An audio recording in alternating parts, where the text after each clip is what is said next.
Bonjour mes chers élèves, on va corriger l'exercice, on va commencer par la correction de l'exercice 2 parce qu'il y en a des élèves qui m'ont envoyé de faire la correction de cet exercice. Donc on commence. Donc comme je dis toujours, il faut lire l'énoncé, il faut marquer les valeurs. Bien sûr, c'est comme vous voyez. Le thorium 230, bien sûr, l'exercice concerne la partie nucléaire. La partie nucléaire, la décroissance radioactive. Le thorium, se trouvant dans les roches marines, résulte de la désintégration spontanée de l'uranium qui est, voilà, U234-92.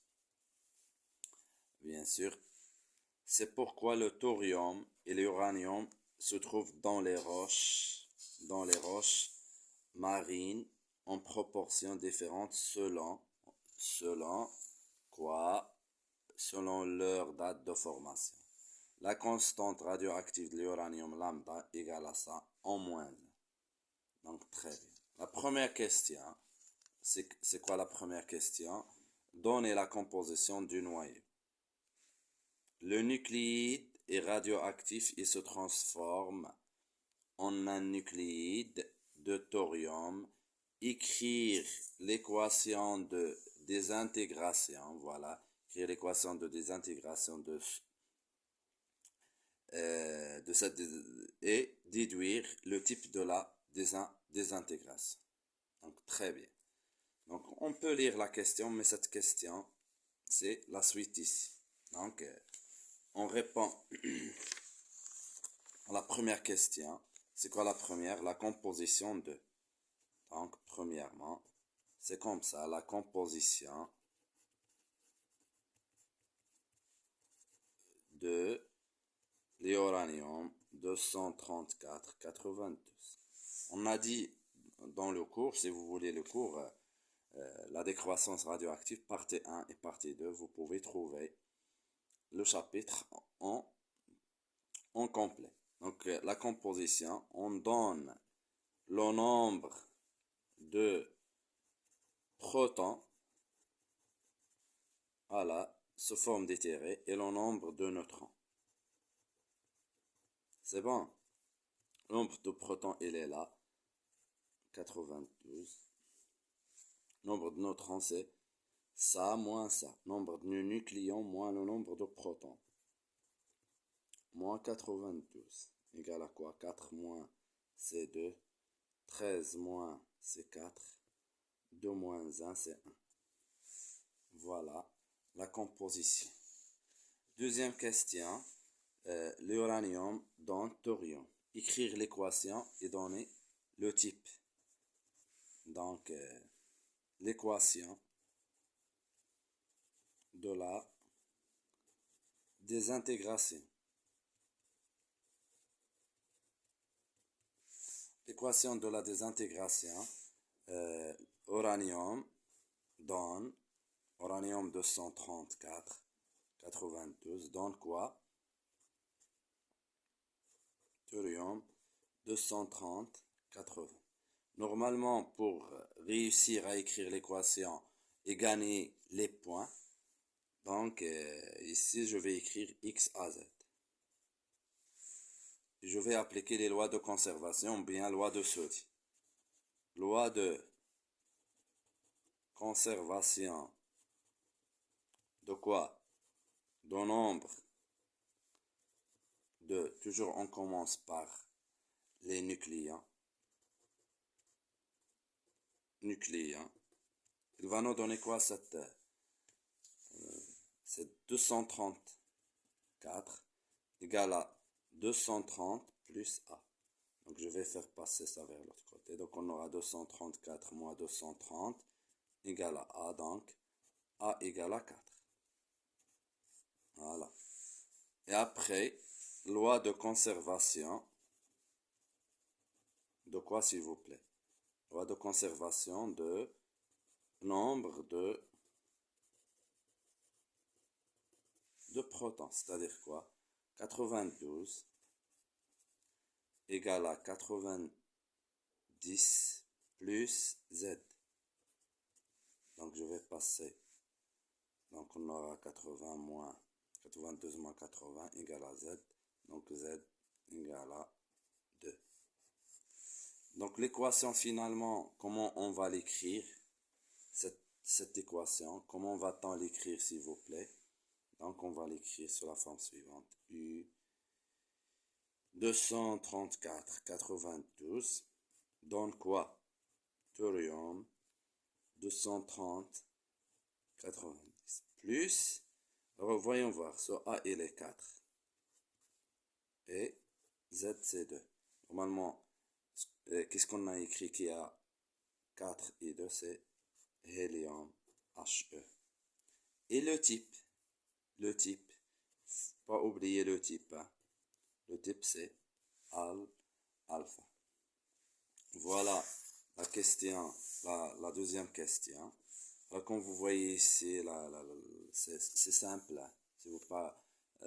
Si vous n'avez pas compris des questions, laissez-moi des commentaires. Ah, donc très bien. Alors on dispose maintenant d'un échantillon qui est radioactif. Et à l'instant de sa formation, considérons comme origine des dates, un nombre N0 de l'uranium. On suppose que cet échantillon ne contient pas de thorium à T égale 0. À l'origine des dates. On se propose de déterminer le rapport, c'est-à-dire le nombre de thorium divisé par le nombre de l'uranium. Bien sûr, le nombre restant ici, de cet échantillon à l'instant. Ce NT étant le nombre de noyaux de thorium formés à un instant de date. Et N, c'est le nombre de noyaux d'uranium restant à l'instant.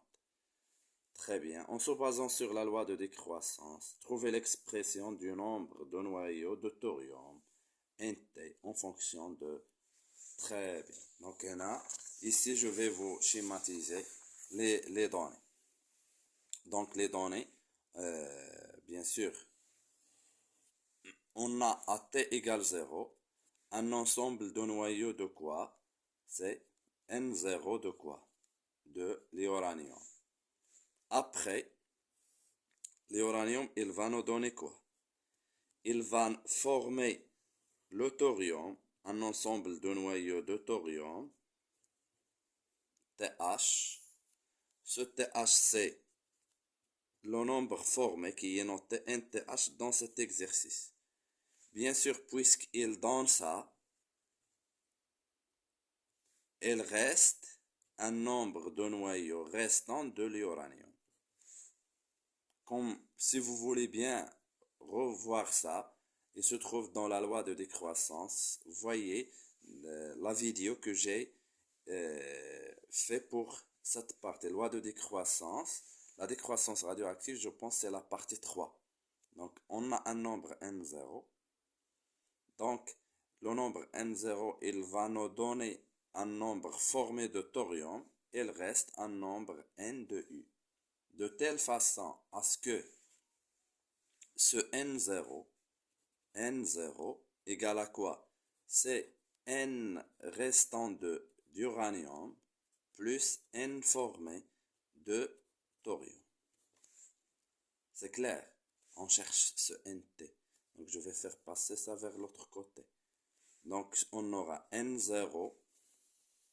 On aura quoi s'il vous plaît? Je vais faire passer ça. N0 moins N restant de U égale à quoi? C'est N de thorium. Et c'est ça ce qu'on cherche. C'est ça ce qu'on cherche. Continuons s'il vous plaît. Voilà. On va continuer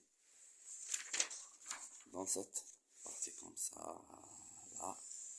Donc voyons voir s'il vous plaît. Donc ce NTH, il va être égal à quoi? NTH. C'est N0 moins N restant. N restant selon la loi, c'est la loi de décroissance radioactive. N expo moins lambda T. Est-ce que c'est clair? Alors, le n restant, c'est ça, je dois la prendre. Et après, on factorise, par exemple, par n0. Vous aurez, c'est expo moins lambda t. Je reprends, ça c'est bien expliqué autrement dans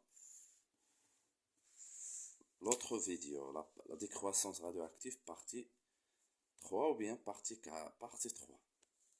Donc voilà, n de t, voilà la question. On a répondu à la question. Montrer que, c'est 4,2. 4,2, qu'est-ce qu'on va montrer s'il vous plaît? On montre cette, montrant que R égale à quoi? Égale expo lambda t moins 1. Alors, selon les données, voilà R. R, c'est n thorium divisé par n. Donc, R égale à quoi? N de thorium divisé par n de l'uranium. Ce n, je viens de l'écrire, je viens de trouver bien sûr sa valeur. Je viens de trouver son expression. Elle est là. NTH. N0, 1 moins expo moins lambda t divisé par n restant de U. N restant de U égale à quoi, s'il vous plaît, ce n restant? N restant, c'est N0 expo moins lambda t. C'est clair. Donc, simplifions, s'il vous plaît, par N0. Il nous reste quoi? 1 moins expo moins lambda t divisé par expo moins lambda t. Il ne faut pas se précipiter ici. Qu'est-ce qu'on fait? On sépare le numérateur par rapport au dénominateur.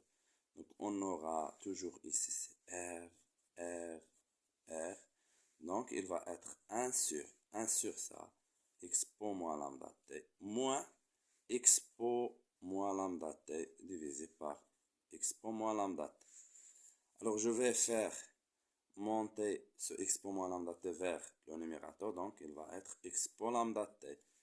Expo moins lambda t divisé par expo moins lambda t. Ça, c'est 1. Et voilà la relation qui est bien démontrée. La question, la dernière, je pense, dans cet exercice. Alors, cette relation, normalement, astuce de travail, comment on va travailler lors d'un examen ou d'un contrôle. Si je ne parviens pas à démontrer cette relation, je peux calculer ce R en remplaçant, en utilisant cette relation. Il faut savoir profiter le maximum pour avoir un ensemble des points. C'est clair. Donc, puisqu'il y a démontré, il y a vérifié ou bien il y a montré, donc la relation, elle est correcte ici. Donc, je peux l'utiliser pour faire l'application numérique. Donc, c'est 4,3. R égale à quoi? Expo lambda t moins 1. Donc, R1 expo lambda t1 moins 1. Et je fais l'application numérique. Alors, comme vous voyez ici, voilà lambda. Elle est là. Voilà lambda.